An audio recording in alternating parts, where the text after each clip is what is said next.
এই যে ছাত্র নেতা থেকে আজকে এই পর্যায়ে এসেছে আমার ভাই সাইফুল, তার জন্য আপনারা দোয়া করবেন। এগুলো আসলে কিছুই না। চট্টগ্রাম মহানগর বিএনপির যুগ্ম আহ্বায়ক এস.এম. সাইফুল আলমের উদ্যোগে নগরীর 23 নং উত্তর পাঠানটুলি ওয়ার্ডত বিএনপির নেতাকর্মী সংসদ নির্বাচনী এজেন্ট এবং এলাকার ইমাম মুয়াজ্জেমকলর মাঝে ঈদ উপহার সামগ্রী বিতরণ করই। শুক্রবার মার্চের 13 তারিখ রাত 10টা বাজে নগরীর ধনিয়ালাপাড়ায় এস.এম. সাইফুল আলমর নিজ বাসভবনতে ঈদ উপহার বিতরণ কর্মসূচি অনুষ্ঠিত হয়।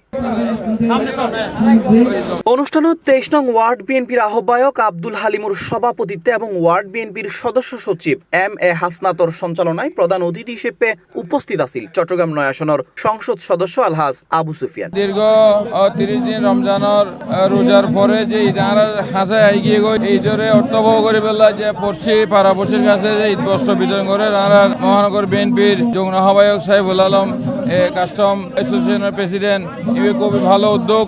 সমাজের প্রত্যেকটি বিত্তবান মানুষের কাছে আহ্বান জানাই যে প্রত্যেকে যাতে এইভাবে মানুষের পাশে দাঁড়ায়, যাতে আর ঈদরে যাতে মানুষের কাছে অর্থবহ হয়, সমাজের অসহায় দুস্থ অনাথ পাড়া প্রতিবেশী মানুষের এইভাবে সাহায্যের হাত বাড়াই যাতে প্রত্যেকের ঈদের আনন্দ উপভোগ করতে পারে। ঈদ উপলক্ষে ব্যাগেরে আসলে এক জায়গা টানুন আর কি খুশি হরণ, বিশেষ করে আরা গত 12 ফেব্রুয়ারি নির্বাচনে যারা পরিশ্রম করছে আরার নেতা কর্মী মসজিদের ইমাম মুয়াজ্জেম এবং বিশেষ করে আরার এলাকাবাসী মহিলা এবং আরার এজেন্ট ব্যাগের আর একত্রিত হচ্ছি ঈদ উপলক্ষে। আর তো খুব বেশি আনন্দ লাগে আরা ব্যাগ একত্রিত ইনশাল্লাহ এভাবে ইনশাল্লাহ ব্যাগ ঐক্যবদ্ধ থাকুম ইনশাল্লাহ আগামী দিনে তো আরার এলাকাবাসী নেতা কর্মী ব্যাগ ঐক্যবদ্ধ থাকি আর যে কোনো কার্যক্রম পরিচালিত হচ্ছম। এ সময় প্রায় 600 জন বিএনপির নেতাকর্মী সংসদ নির্বাচনী এজেন্ট ও এলাকার ইমাম মুয়াজ্জেমকলর মাঝে ঈদ উপহার সামগ্রী বিতরণ করায়।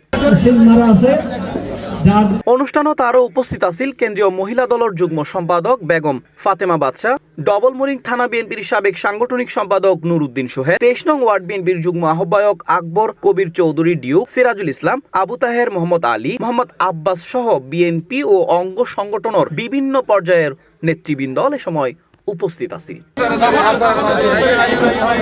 C plus TV, Chittagong.